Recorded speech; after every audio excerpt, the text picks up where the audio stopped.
हे परमात्मा, हे नारायण प्रभु, हे भागवत स्वरूप भगवान, हे परम कृपाळु, हे दादा।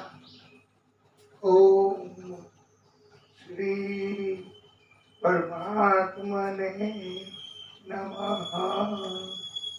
ओम श्री परमात्मने नमः।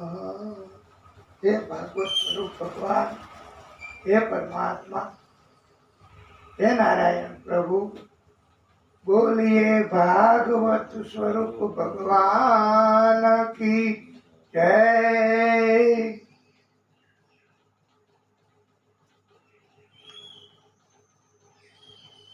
અહીંયા પધારો। હાજી હાજી। હે પરમ કૃપાળુ, હે પરમાત્મા, હે ભાગવત સ્વરૂપ ભગવાન, ઓમ શ્રી। આપણે આજે મહાદેવજીની સ્તુતિ કરવી। હા, અને પછી આગળની કથા આપણે કરીએ। જય જય શિવ શંકર, કાંટા લાગે ના કંકર। જય જય શિવ શંકર, कांटा लागे ना कंकर, के प्याला तेरे नाम का पिया। ओ गिर जाऊंगा मैं, मर जाऊंगा मैं, जो तूने मुझे थाम न लिया। ओ रबदी। जय जय शिव शंकर। बोल सो તમે? कांटा लगे ना कंकर, के प्याला तेरे नाम का पिया। ओ गिर जाऊंगा, मर जाऊंगा, जो तूने मुझे थाम न लिया। ओ सौरभदी। एक के दो, दो के चार, मुझको तो दिखते हैं। एक के दो, दो के चार, मुझको तो दिखते हैं। ऐसा ही होता है जब भक्त बन जाते हैं, जब भक्त बन जाते हैं। વાલા ભક્તો, આપણને બધાને આ ભક્તિનો નશો ચડ્યો છે, અને એટલે આપણે પડી જાય, લથડી જાય, અને ખબર ન પડે કાંઈ, એટલે મૃત્યુ થઈ જાય આપણું।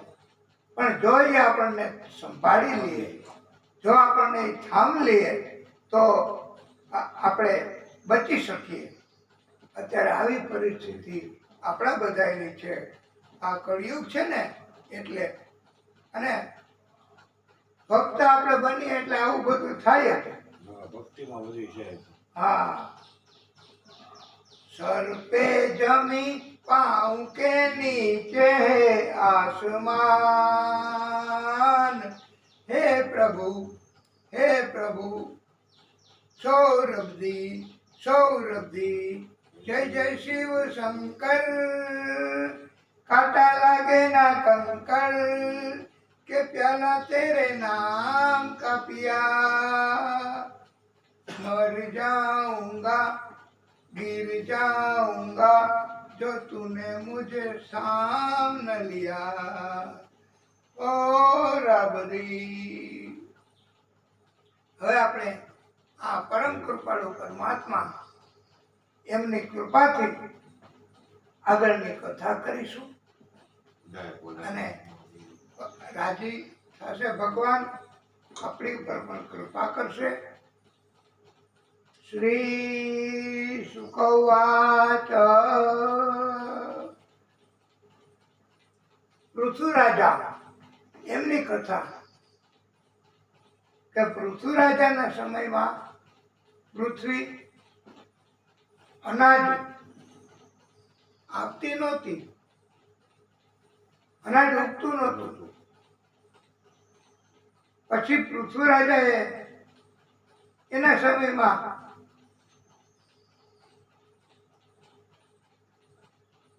બાણનો ટંકાર કરી પડકાર કર્યો. પૃથ્વી તો ગાયનું રૂપ લઈ અને ભાગવા લાગી, બચાવ કરવા. પૃથ્વી રાજા પાછળ પાછળ જાય છે. ગાય સ્વરૂપ પૃથ્વી એ તો સ્વર્ગમાં ગઈ. હવે બરાબર, સ્વર્ગમાં ગઈ, પાતાળમાં ગઈ બચવા માટે પૃથ્વી. પણ કોઈ જગ્યાએ એનો બચાવ થયો નહીં અને હાર કબૂલ કરી લીધી આ પૃથ્વીએ. પૃથ્વી રાજાને બિયારણ પૃથ્વીએ પછી આપ્યું છે. પોતાની હાર પોતે કબૂલ કરી લીધી અને બિયારણ આપ્યું કે લ્યો રાજા, આ બીજ એને તમે હવે ઉપયોગ કરો. અને ત્યારથી ખેતીની પ્રથા શરૂ થઈ છે. પૃથ્વી, જમીન, એની કૃપા તો જુદા જુદા પ્રકારનો અનાજ આપણને હવે મળે છે. અત્યારે પણ આપણને ઘણા પ્રકારના અનાજ મળે છે. આ પૃથ્વી રાજા એમણે ઘણા અશ્વમેધ યજ્ઞો કર્યા છે.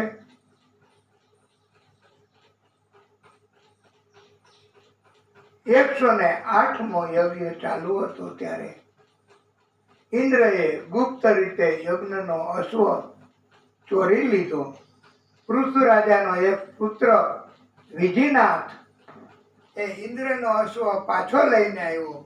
એટલે આ પુત્ર એના પરાક્રમથી બધા વિજિતાશ્વના નામથી ઓળખવા લાગ્યા. પૃથ્વી રાજા ને આ હાજી ભાગવતના પ્રણામ કરી આશીર્વાદ, અને આપનું કામ બધું ભાગવત ભગવાન પૂર્ણ કરશે. જય ભોલેનાથ. હે ભાગવત સ્વરૂપ ભગવાન. પૃથ્વી રાજાને બીજા પણ 4 પુત્ર હતા. પૃથ્વી રાજા એણે અશ્વમેધ યજ્ઞો કર્યા છે. અંતકાળે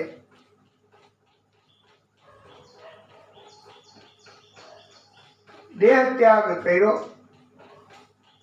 પૃથ્વી રાજા એમણે અને પૃથ્વી રાજાના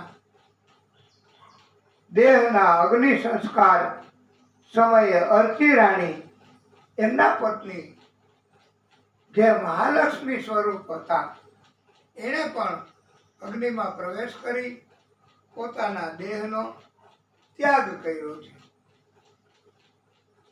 આવી રીતે લીલા કરી છે આદિશક્તિએ.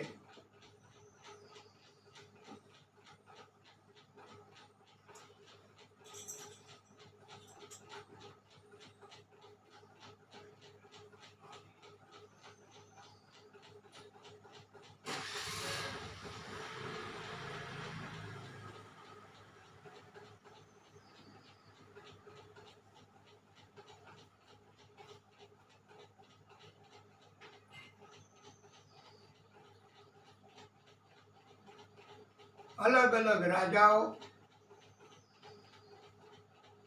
ત્યાર પછી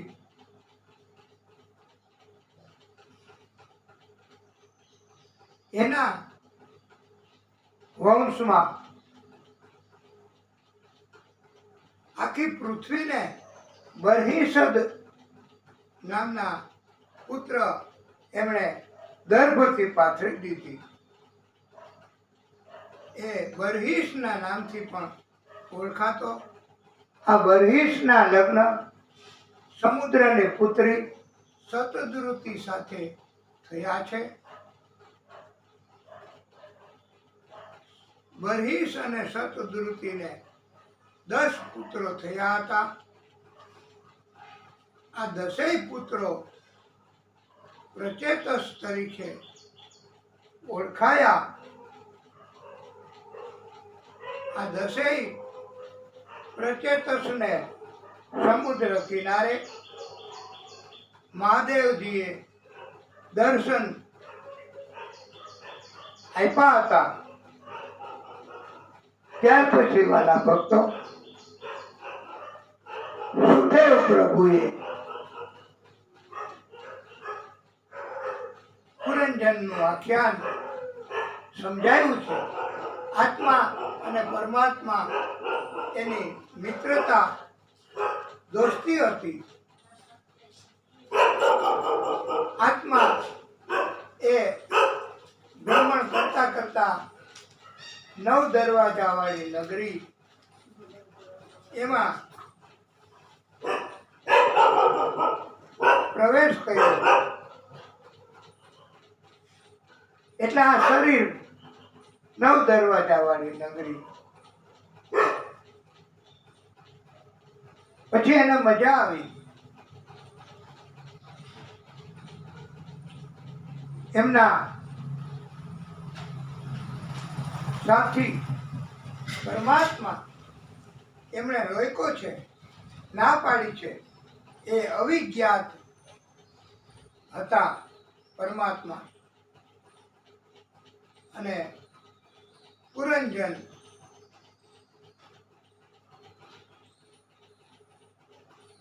એ આત્મા જીવ અવિજ્ઞાતે ઘણું અટકાયું. આ 9 દરવાજા વાળી નગરી એટલે 2 આંખ, મુખ, 2 નાકના છિદ્ર, લિંગ, ગુદા, 2 કાન. આ 9 દરવાજા ઉપરના ભાગમાં.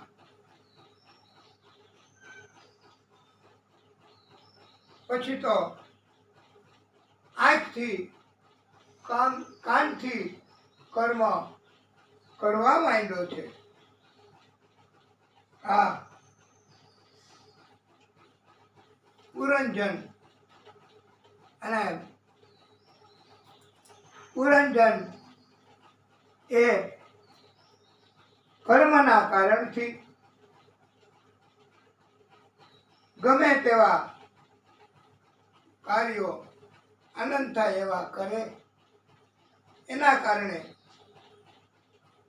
એ તો ફસાવા લાગ્યો છે કર્મના બંધનમાં.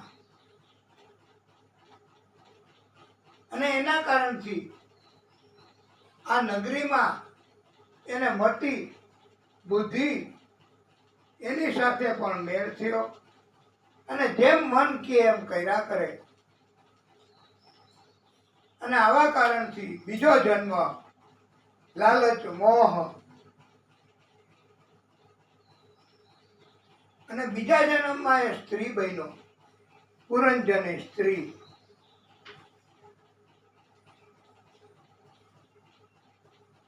ઘણા લોકો 10મું દ્વાર પણ કહે છે. આ 10 દરવાજા આ નગરીને છે.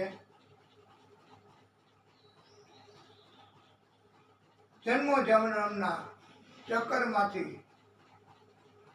આપણને બધાય નહીં પણ કર્મ કર્યા કરીએ.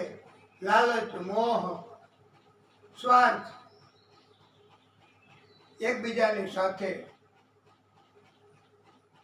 અને બીજા જન્મો લેવા પડે છે. આ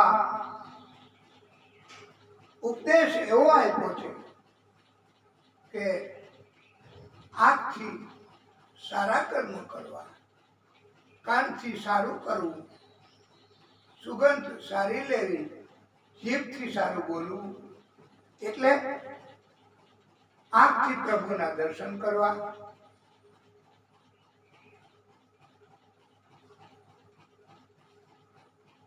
કાનથી ભગવાનની વાતો કરવી, સાંભળવી, એ સિવાય બીજું કાંઈ નથી સાંભળવાનું. અને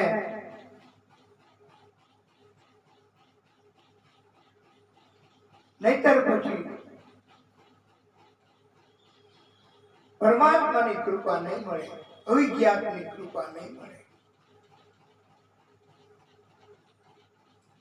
બીજા જન્મમાં એ સ્ત્રી બહેનો, એનું નામ પુરંજની રાખ્યું કર્મના કારણથી.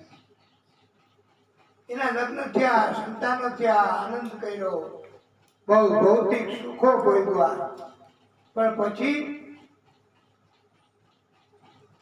પ્રભુની માયા કે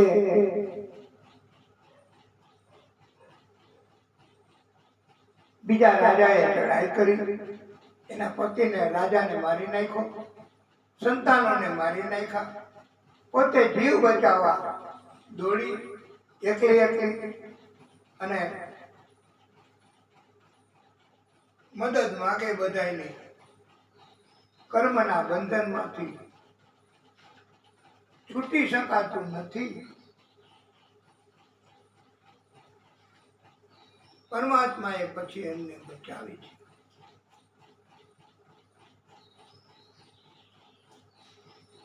આ 9 દરવાજા વાળી નગરી, એમાં એમ કહેવામાં આવ્યું છે કે આપણને બધાને આ મળ્યું છે શરીર, માનવ દેહ. કાન દિએ હરી ભજન સુનને કો,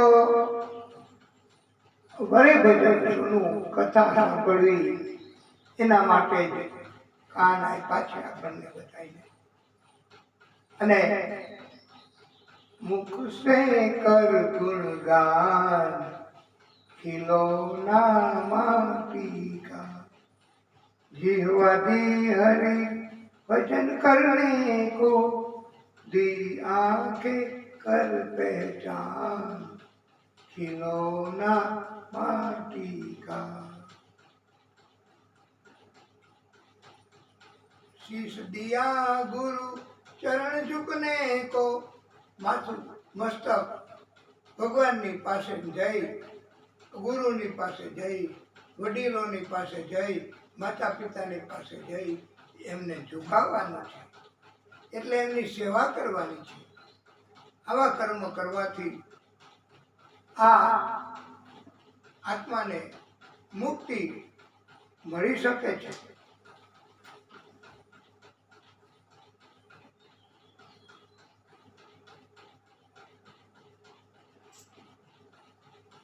પ્રિયવ્રત રાજા, એમની કથા પણ સુખદેવ પ્રભુએ સંભળાવી છે. એ પણ બ્રાહ્મણો, ઋષિઓ, બ્રહ્માજી, નારદજી બધાની સેવા કરતો. એના લગ્ન બરહિષ્મતી સાથે થયા, વિશ્વકર્માની પુત્રી સાથે. પ્રિયવ્રત અને બરહિષ્મતીને પણ 10 પુત્રો અને 1 પુત્રી ઉર્જસ્વતી, આમ 11 સંતાનો થયા છે. પ્રિયવ્રત મહાસમ્રાટ રાજા તરીકે ઓળખાવા લાગ્યો. બીજી 1 પત્ની હતી એને. ઉત્તમ, તામસ અને રેવત એવા 3 સંતાનો થયા. આમ કુલ 2 પત્ની, એકને 11 અને એકને 3, એમ 14 સંતાનો. અને વાલા ભક્તો, પ્રિયવ્રત રાજા એમણે 11 અબજ વર્ષ સુધી પૃથ્વી ઉપરના બધાય ભોગ ભોગવ્યા છે. બધું ભોગવું, પણ છતાંય પછી તો આખરે છોડી દેવું પડે છે. બધા પુત્રોને એમણે આખી પૃથ્વીને 7 દ્વીપ એને ઉત્પન્ન કર્યા પૃથ્વી ઉપર, અને પોતાના દીકરાઓને બધા દ્વીપ 7 દ્વીપોના રાજા તરીકે નિમિત્ત દીધા છે. મેરુદેવી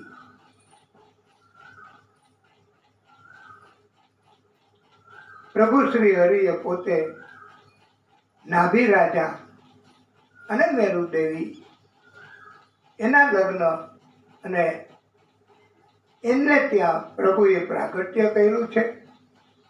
વૃષભદેવ તરીકે ઓળખાયા છે. બોલીએ વૃષભદેવ ભગવાન કી જય. આ વૃષભદેવ મોટા છે ને, જે પ્રભુનું પ્રાગટ્ય એ એમના ઇન્દ્રની પુત્રી જયંતી સાથે લગ્ન થયા છે. અને વૃષભદેવ અને ઇન્દ્રની પુત્રી જયંતી એના લગ્નના ફલ સ્વરૂપે 100 પુત્રો થયા છે. ઇન્દ્રદેવ વરસાદ ઋષભદેવના વખતમાં વરસાવતા ન હતા. ઋષભદેવજીના રાજ્યમાં ઇન્દ્રદેવ વરસાદ વરસાવતા નહોતા.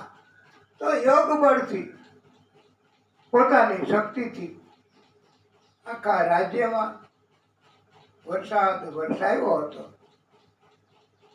વૃષભદેવજીના આખા રાજ્યને અજનાભ ખંડ તરીકે ઓળખવામાં આવે છે.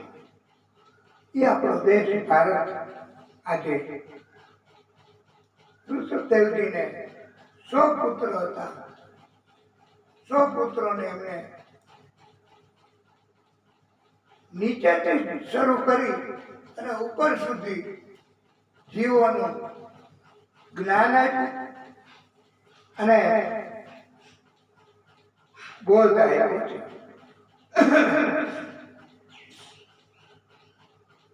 સરકીને ચાલનારા પગ વગરના જીવ એના કરતા પગવાળા જીવ ઉત્તમ. પગ વગરના પગવાળા જીવ કરતા ભૂત પ્રેત ઉત્તમ. ભૂત પ્રેત કરતા ગંધર્વ ઉત્તમ. ગંધર્વ કરતા સિદ્ધ લોકો ઉત્તમ.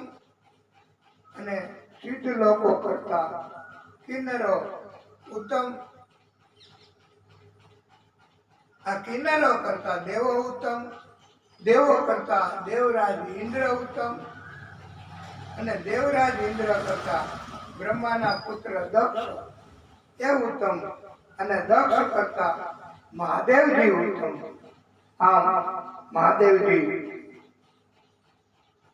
કરતા બ્રહ્મા અને બ્રહ્મા કરતા ઋષભદેવજી કહે હું એ આદિશક્તિનું પ્રાગટ્ય છે ને, એટલે આદિશક્તિ સ્વરૂપ છે. એટલે અને આદિશક્તિએ બ્રહ્માજીને ઉત્પન્ન કર્યા છે. અને પછી કોણ? તો કે પછી બ્રાહ્મણ.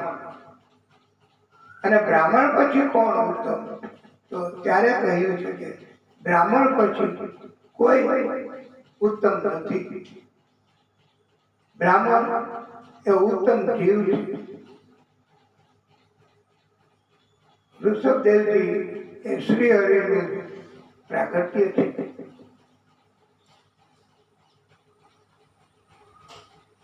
બ્રાહ્મણને સૌથી ઉત્તમ જીવ કહ્યા છે. હીન કક્ષાના જીવ એ જ બ્રાહ્મણનું અપમાન કરે, બ્રાહ્મણને ત્રાસ આપે, ટેન્શન આપે, કથા કરતા હોય તો વિઘ્ન ઊભા કરે, અટકાયત કરે, એ હીન કક્ષાના જીવ કહેવાય છે. અને પરમાત્મા શ્રી હરિ આદિશક્તિના એ અપરાધી ગણાય છે. એટલે વાલા ભક્તો, બ્રાહ્મણનો કથાનો અપરાધ ક્યારેય કરવો નહીં, અજાણતા પણ ન કરવો. વિશેષમાં ઋષભદેવજી કહે છે બ્રાહ્મણોમાં 8 ગુણો તો છે જ. સમ, દમ, સત્ય, અનુગ્રહ, તપ, ક્ષમા, અનુભવ, દયા. અને બ્રાહ્મણ પ્રભુના મુખમાંથી અને વેદ પણ પ્રભુના મુખમાંથી નીકળ્યા છે અને પછી અગ્નિ નીકળ્યો છે. અગ્નિ અને બ્રાહ્મણ મારફતે જ પ્રભુ જે કંઈ આપીએ એ ગ્રહણ કરે છે.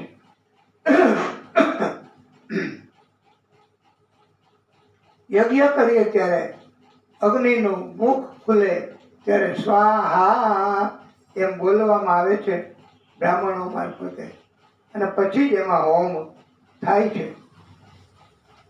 બ્રાહ્મણોનો સમૂહ જો મળી જાય તો એમના દર્શનથી ઉચ્ચ પ્રકારનો યોગ બને છે, અને એટલે તો બ્રહ્મચર્યાસીઓ કરે છે જે ઠેકાણે, અને બ્રાહ્મણોને ભોજન કરાવી દક્ષિણા આપી સેવા કરે છે બ્રાહ્મણોની, પછી વિદાય કરે છે તો ઊંચનો યોગ બને છે. અને બ્રાહ્મણનું મહત્વ સમજાવવા માટે કહ્યું છે આદિશક્તિએ ઋષભદેવજી મારફતે કે ઉત્પત્તિ એવ વિપ્રસ્ય મૂર્તિ ધર્મસ્ય શાશ્વતી સહી ધર્માર્થમ ઉત્પન્નો બ્રહ્મ ભૂપાય કલ્પતે. બ્રાહ્મણનો જન્મ એ સ્વયં કોઈ ધર્મનો અવતાર છે, સ્વયં કોઈ ધર્મની ઉત્પત્તિ છે, કારણ કે ધર્મ અર્થ મોક્ષ એ બ્રાહ્મણ આપી શકે છે. એટલે બ્રાહ્મણ ધર્મ સમજાવે, આપી શકે, અર્થ એટલે ધન પણ આપી શકે, અપાવી શકે એમના અનુકરણ કરવાથી, અને અંતે મોક્ષ પણ આપી શકે છે. એટલે બ્રાહ્મણ એ ગુરુ સમાન જ કહેવાય છે. બ્રાહ્મણ જન્મે ત્યારથી જ પૃથ્વી ઉપર શ્રેષ્ઠ જીવાત્મા છે.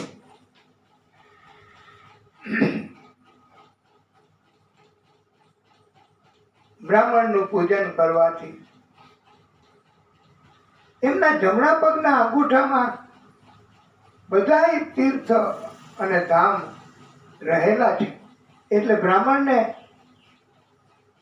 પ્રણામ કરવા, પૂજન કરવું, અને કથા આપણે કરીએ ને ભાગવતજીની, ત્યારે કથાના આયોજક હોય એમને એકને જ વક્તાશ્રીનું પૂજન કરવાનો અધિકાર મળે છે. આમ તો બીજા નહીં મળી શકે, આપી શકાય, પણ મોટે ભાગે આવું પંડિતો કહે છે. ઋષભદેવજી કહે છે કે આખું જગત દેવતાઓને આધીન છે, દેવતાઓ મંત્રોને આધીન છે. એટલે જગત કરતા કોણ મોટું, મહાન, મહત્વનું? દેવતા, દેવો. દેવો કરતા કોણ? કે મંત્ર. અને મંત્ર કોણ? બ્રાહ્મણ કરી શકે. એટલે બ્રાહ્મણ અલગ અલગ સ્વરૂપે પરમાત્માના પ્રાગટ્ય છે.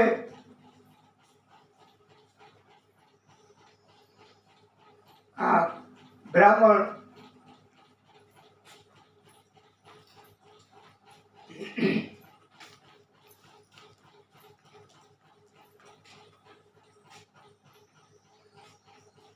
ઋષભદેવજીએ બ્રાહ્મણોનું મહત્વ સમજાવ્યું છે.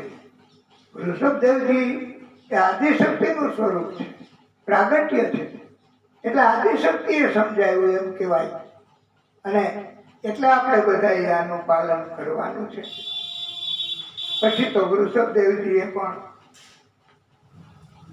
કોઈ સ્ત્રી સાથે સંપર્ક રાખતા નહીં.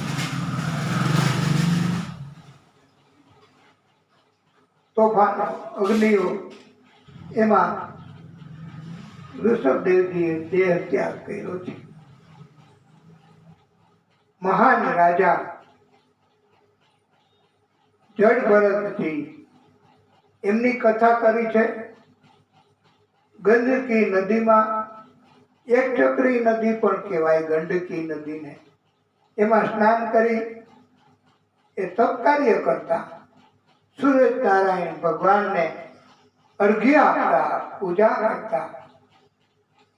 એકવાર એવું બન્યું કે એક પ્યાસી તરસી હરણી ત્યાં આવી.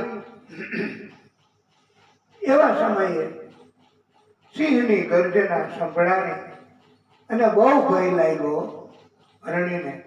એ તો જીવ બચાવવા પહેલે પાર છલાંગ મારી. એ તો પહોંચી ગઈ પહેલે પાર અને વહી ગઈ, પણ વચ્ચે પાણીમાં નદીમાં એનો ગર્ભ, એ ગર્ભવતી હતી, એ શ્રવી ગયો ભયના કારણે. અને ગર્ભ તણાતો તણાતો તણાતો આ ઋષભદેવજીએ એમને બચાવ્યો. એમને એટલા પૂરતું બહુ સારું થયું, પણ પછી એને સાથે લઈ આવ્યા. એમાં માયા લાગી હરણમાં. હરણ બાળ હતું એટલે હરણમાં માયા લાગી. અને પછી એની દેખભાળ, એની માવજત, એની સેવા કરવા લાગ્યા. એટલું કાર્ય તપ ભગવાન ઘટવા લાગ્યું. અંત સમયે પણ એમને હરણ ઉપરની માયા છૂટી નથી. એ તો વયું ગયું. પછી વિદાય વિરહમાં એમનું ચિંતન કરતા અને એમનો દેહ છૂટ્યો ઋષભદેવજીનો. અને બીજો જન્મ પણ અંત સમયે હરણનું ચિંતન કરતા હતા. એમાં માયા લાગી હતી એટલે હરણ તરીકેનો જન્મ થયો. પણ પ્રભુની કૃપા કે એમને અગાઉના જન્મનું યાદ હતું. પછી તો એમને હરણ તરીકે પ્રભુની ભક્તિ કરી છે. અને ત્રીજો જન્મ બ્રાહ્મણ કુટુંબમાં થયો છે. એમનું નામ પણ ભરત રાખ્યું હતું. પછી તો એ બહુ ધ્યાન રાખતા, કોઈની સાથે સંપર્ક નહીં અને પ્રભુની ભક્તિ કરે. એકવાર ભદ્રકાલી માતા પાસે લઈ ગયા લૂંટારાઓ.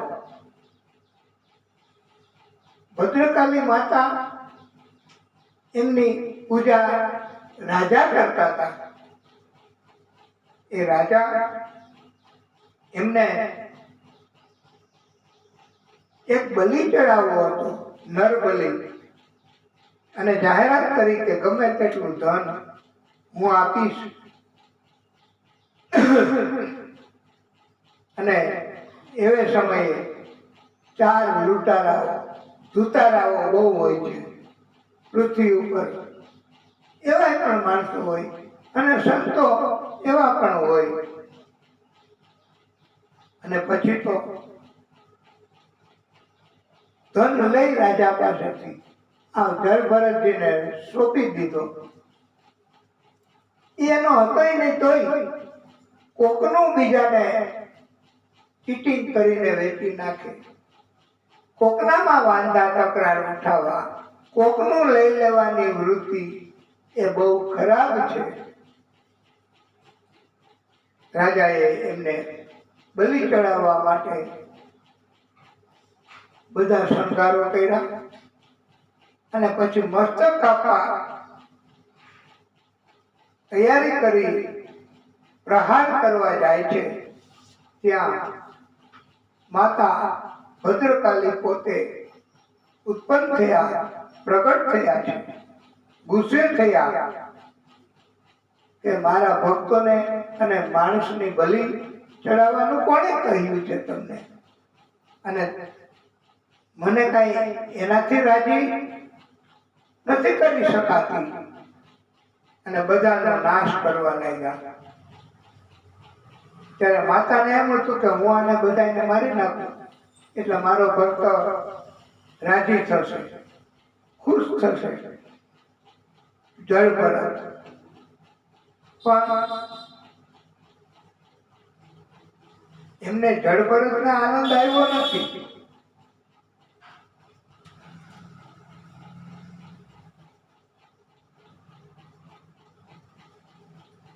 જળ ભરતજી એમણે માતા ભદ્રકાલીને કહ્યું કે મને નિમિત્ત બનાવ્યો છે માં આ બધાના આ કતલ મૃત્યુ કરીને, તો મને મંજૂર નથી માં, આપ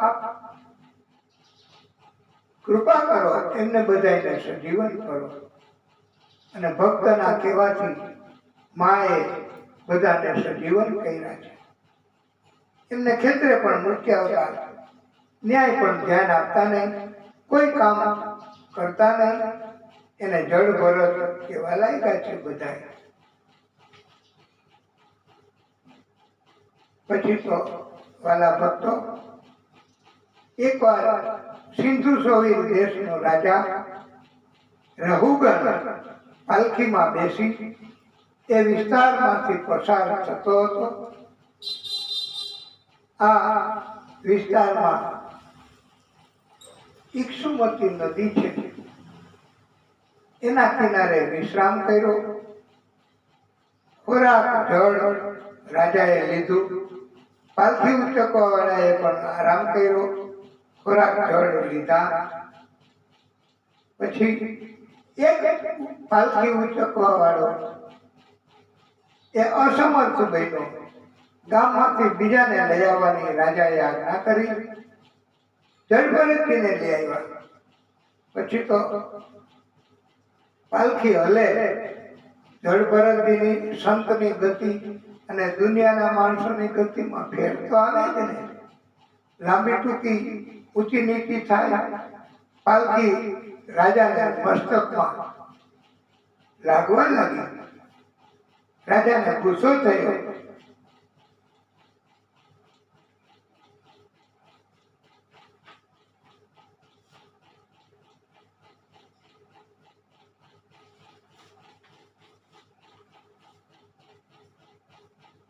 બધા એવું કહે છે કે જળભરતજી રસ્તામાં કીડી મકોડાને બચાવવા ઊંચો ને નીચો ને લાંબો ને ટૂંકો ને કૂદકો મારીને ગતિ કરતા. પણ કેટલા હોય કીડી મકોડા જીવ જંતુઓને. પણ સાચી વાત તો એ કે જળભરતજી સંત સમાન મહાન ભક્ત અને આ બીજા ત્રણ પાલખી ઉચકવા વાળા તો દુનિયાના માણસો, એટલે સામ્યતા ન આવે. ભરતજીને બહુ ધમકી આપી રાજાએ.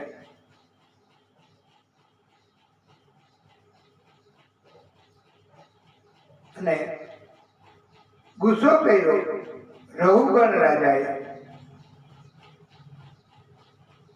રહુગણ રાજાએ કહ્યું, જેમ યમરાજા બધા જીવો મનુષ્યોને અપરાધનો દંડ આપે છે, સજા કરે છે, તેમ હું રહુગણ રાજા તને હમણાં જ બતાવી દઉં છું. મારી નાખું છું, કારણ કે તારી મતિ બુદ્ધિ સુધરે એવું મને જણાતું નથી.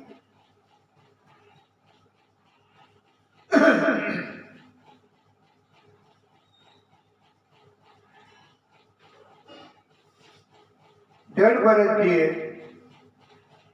પછી રાજાના આવા અભિમાનયુક્ત ગુસ્સાયુક્ત શબ્દો સાંભળીને રહુગણ રાજા એમણે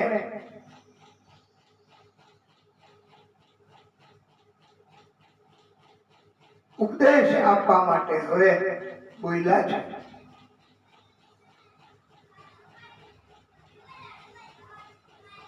કે હે રાજા,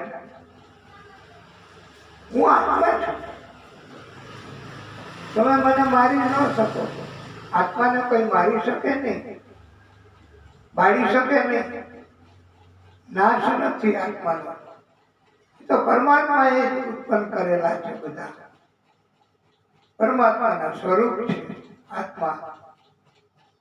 એનું મૃત્યુ નથી, દેહ બદલે શરીર બદલે અને જન્મની જગ્યાઓ બદલે, પણ આત્મા તો એ જ રહે છે. આત્માની ગતિ એમની યાત્રા તો ચાલુ જ હોય છે. રઘુગણ રાજા એમણે આવા શબ્દો સાંભળ્યા,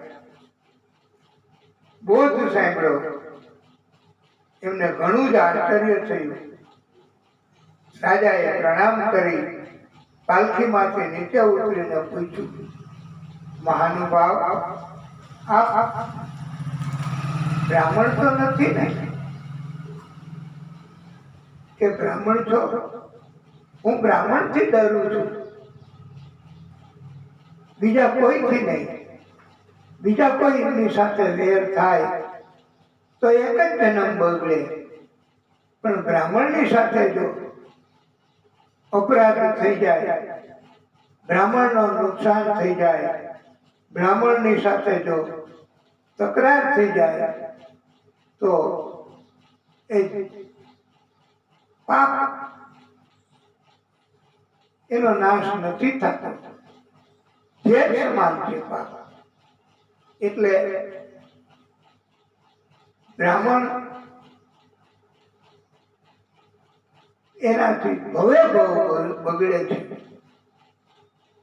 એના નારાજગીથી.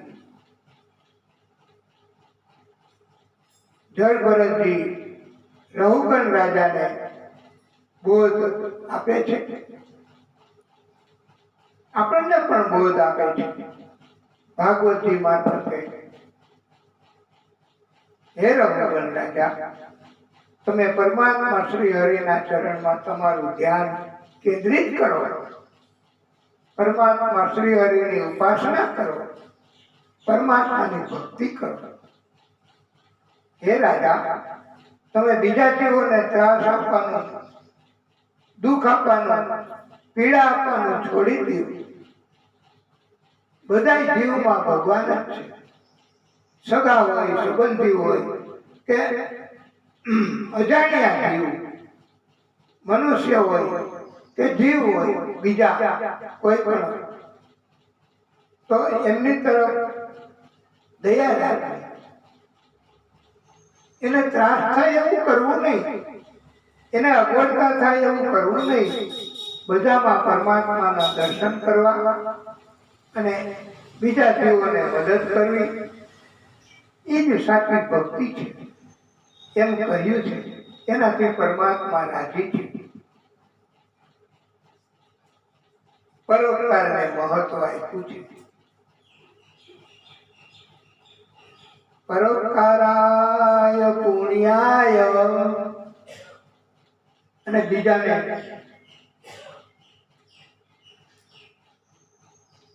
ત્રાસ આપવો,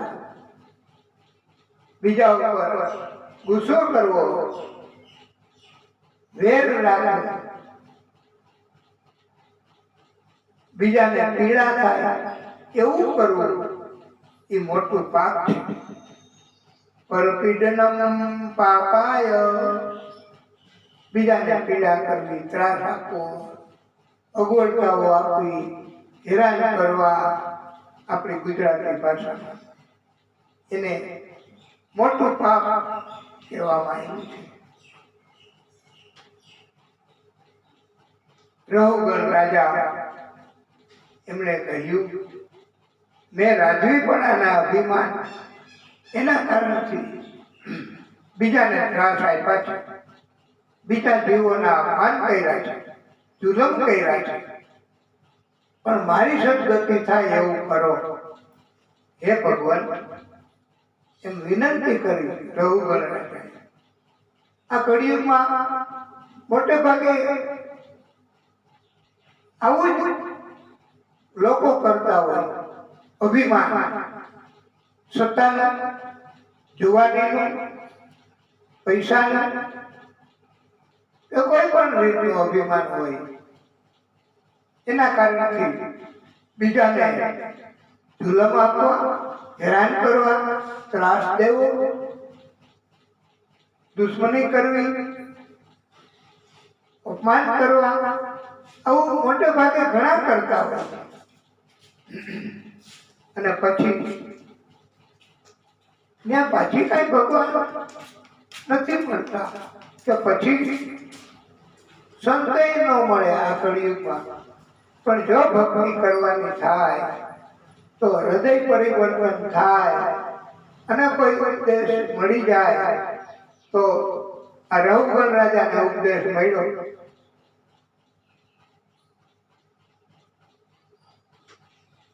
ભરતજી કહે છે કે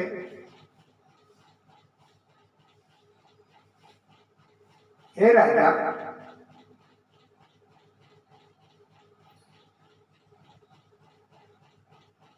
પરમાત્માની શક્તિ એને આમ તો ઓળખવી એ અઘરી છે. અત્યારે આપણા કળિયુગના માણસો માટે તો બહુ અઘરી છે. પણ સદ ભક્તિ થાય, ભક્તિને મહત્વ આપ્યું છે. કર્મ કરવા, સત્કર્મને મહત્વ આપ્યું છે. બીજા ઉપર ઉપકાર કરવા, બીજાની સેવા કરવી એને મહત્વ આપ્યું છે અને ઉપદેશ આપ્યો છે. તો બધા દુઃખમાંથી મુક્તિ મળી જાય છે. બધા દુઃખ પાપ એનો નાશ થાય છે. એટલે આપણે બધા જાણતા અજાણતા કોઈ એવા કર્મ થઈ ગયા હોય, અભિમાનના કારણથી આપણે બીજાને જુલમ કરીએ તો એનું પ્રાયશ્ચિત કર્મ કરવું એ ઉપાય બતાવ્યો છે. પછી તો રઘુગણ રાજાએ પણ આગળ જવાને બદલે એમનું શરણ સ્વીકાર્યું, પરમાત્માનું શરણ સ્વીકાર્યું, સત્કર્મો શરૂ કર્યા, ભક્તિ શરૂ કરી અને પરમાત્મા એમની કૃપા થઈ છે.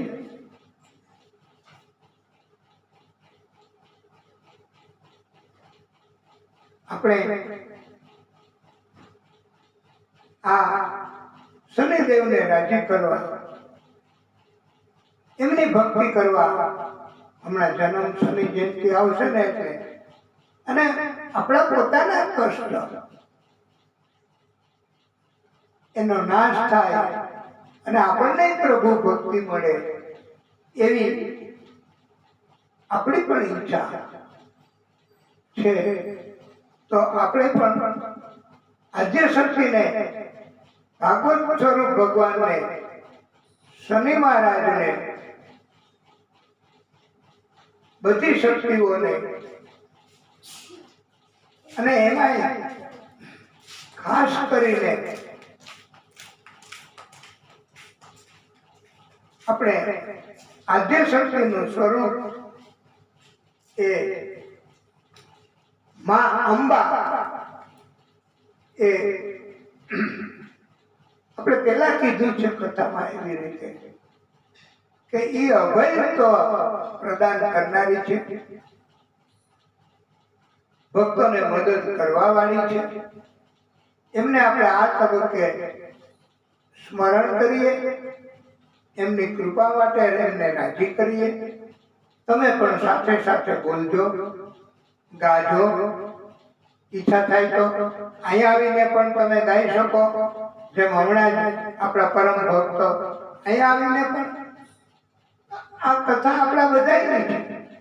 આમાં કોઈ પ્રતિબંધ નથી, કોઈને કોઈ અટકાય નથી.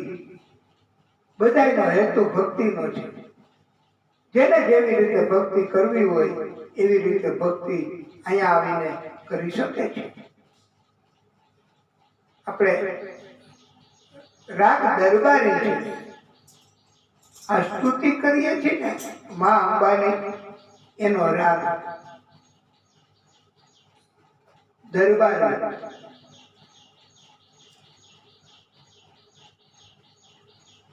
અને સ્તુતિ બહુ સુંદર રીતે કરવી છે હો.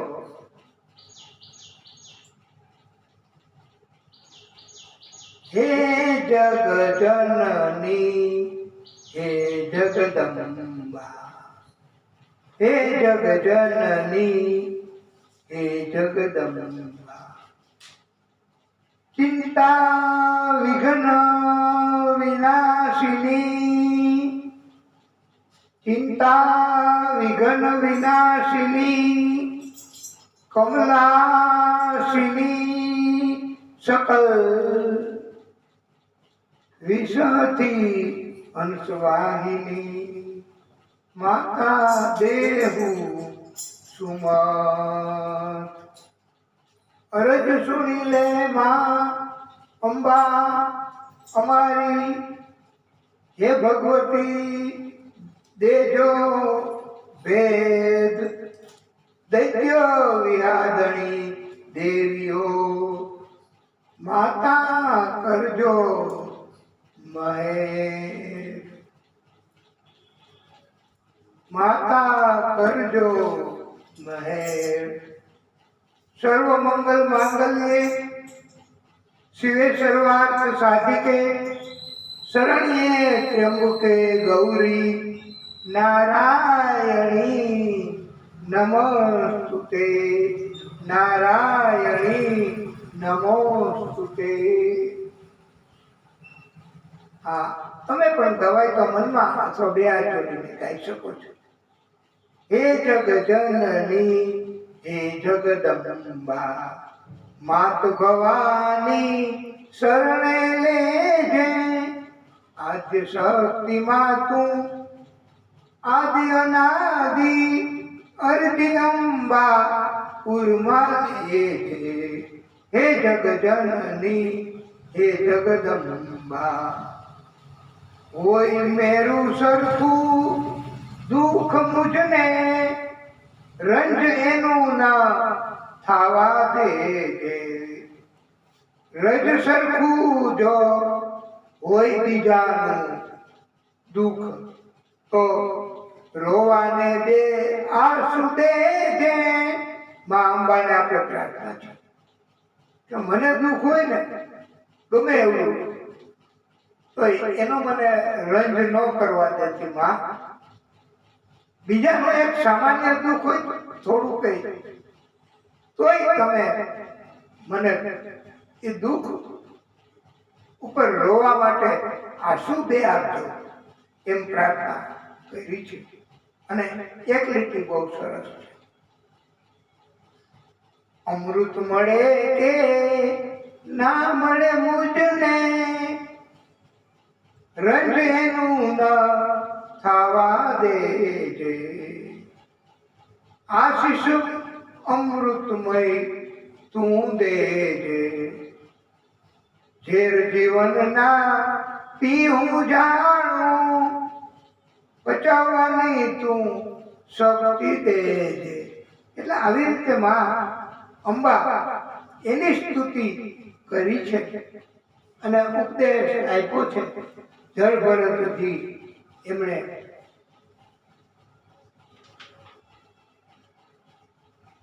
એમના વંશમાં છેલ્લો રાજા વીરજ, અને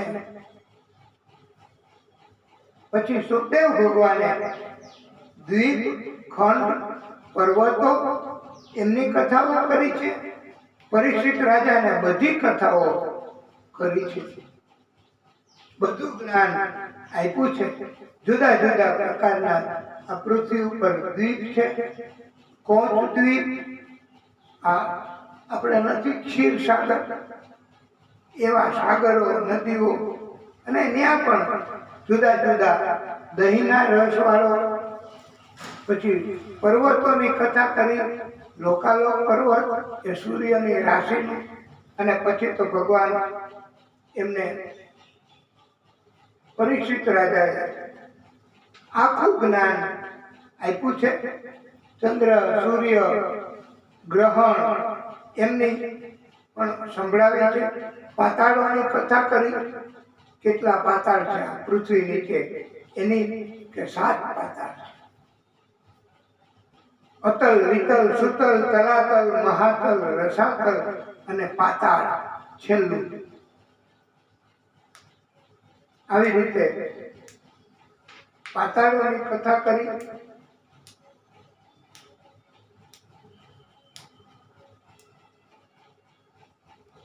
અને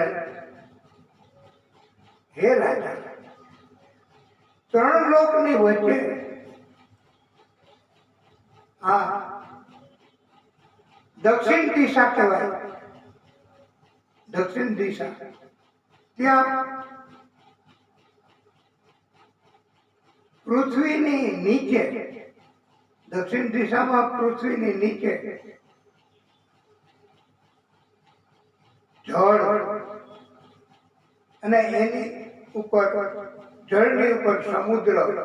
આ દક્ષિણ દિશામાં એની વચ્ચે અગ્નિ, સ્વામાદિ એટલે એને પિતૃગણ કહેવાય.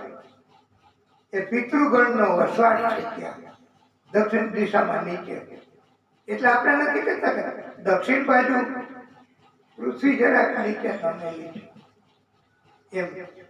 અને યમરાજા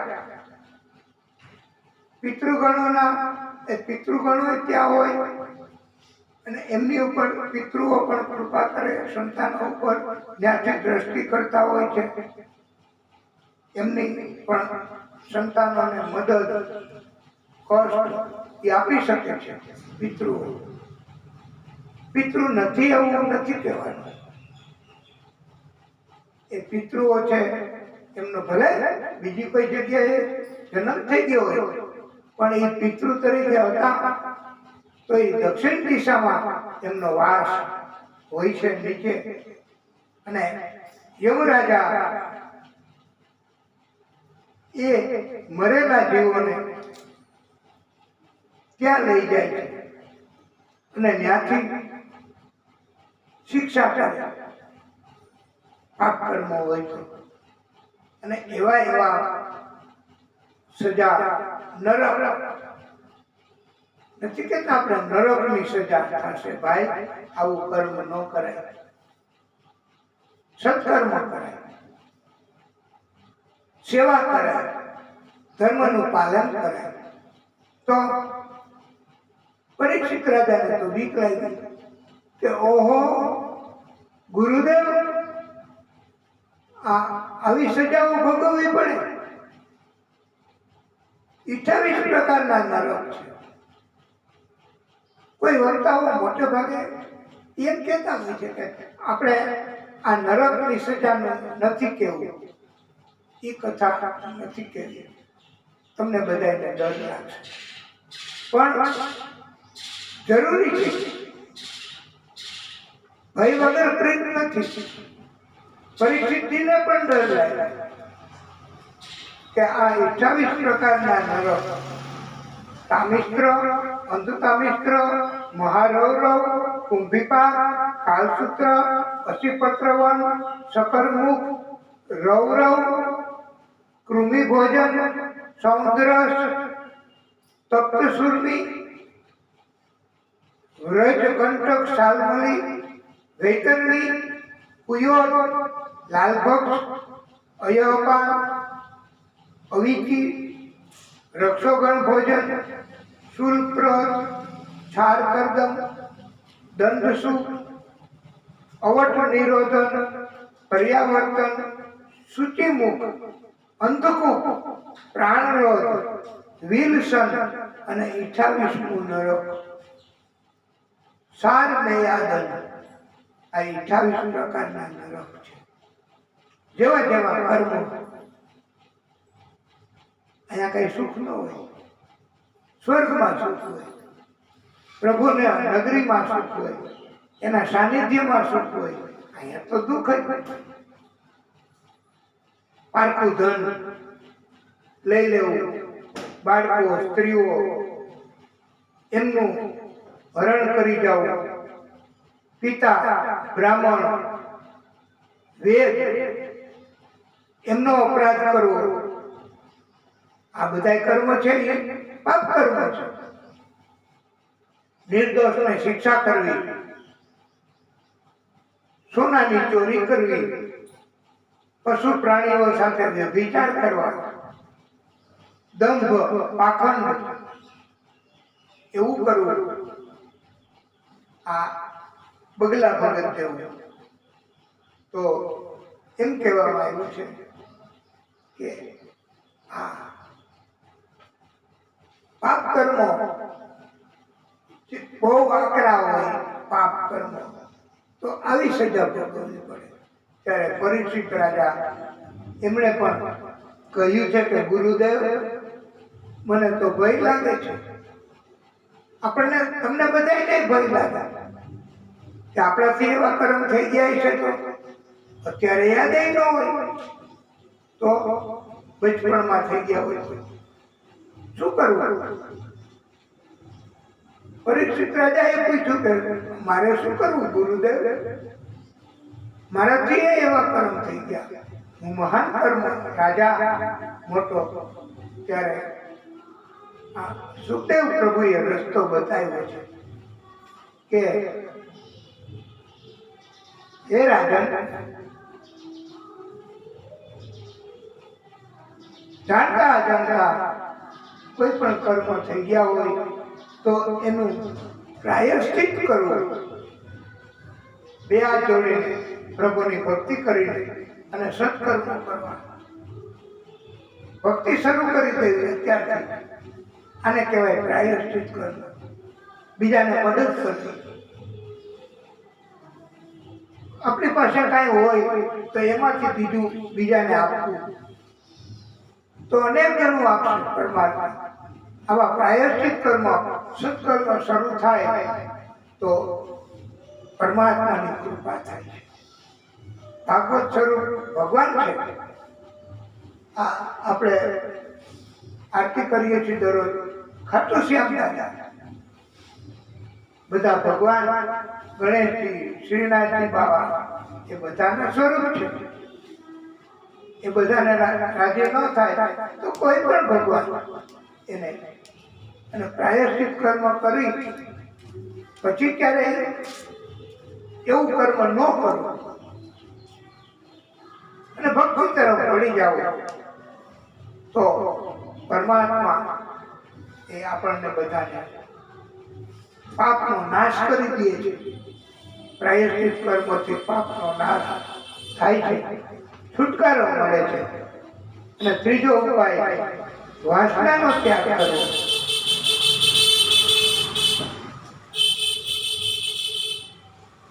અને ભાગવત કોઈ પણ જગ્યાએ એ તો આપણને મોક્ષ આપનારું છે.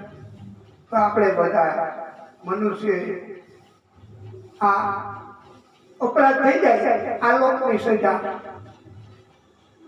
પૃથ્વી લોક તો જેલમાં જવું પડે, કેદની સજા થાય, પરલોકની સજા. તો બીજાના ઉપર આપણે એવા કર્મ થઈ જાય તો ભગવાનના કર્મ, ભગવાન એને તો એ કર્મ એના કારણથી પરમાત્મા નારાજ થાય, સંતો નારાજ થાય, સજ્જનો નારાજ થાય. તો અને મજબૂર જીવોને મદદ કરવી થઈ શકે તો આવા કર્મ કરવા તો પાપનો નાશ થાય. અને પાપનો નાશ થઈ જાય તો પછી નરકની સજા ભોગવવી પડતી નથી.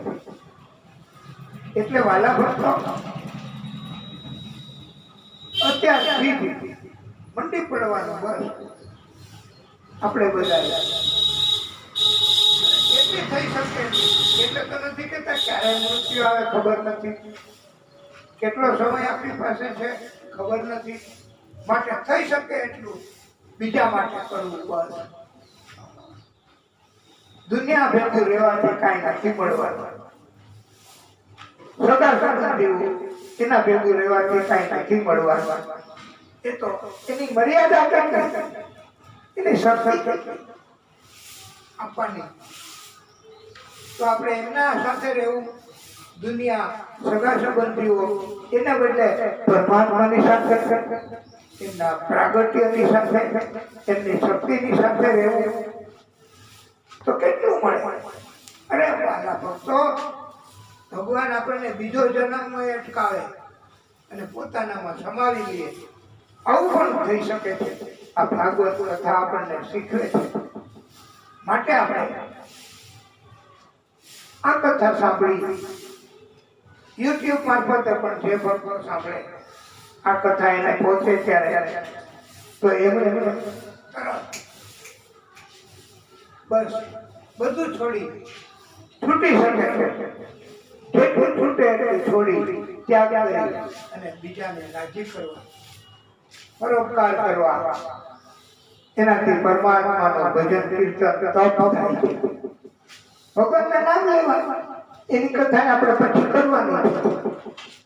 નામ લેવાથી ભગવાન પ્રસન્ન થાય છે. તો આપણે થોડોક વિરામ કથાને આપીએ, પછી આગળની કથા કહીશું. બોલીએ ભાગવત સ્વરૂપ ભગવાન કી જય. હે પરમ કૃપાળુ, હે પરમાત્મા, હે નારાયણ પ્રભુ, હે દાદા,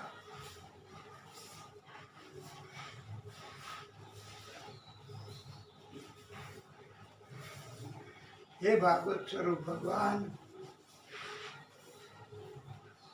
હે પ્રભુ,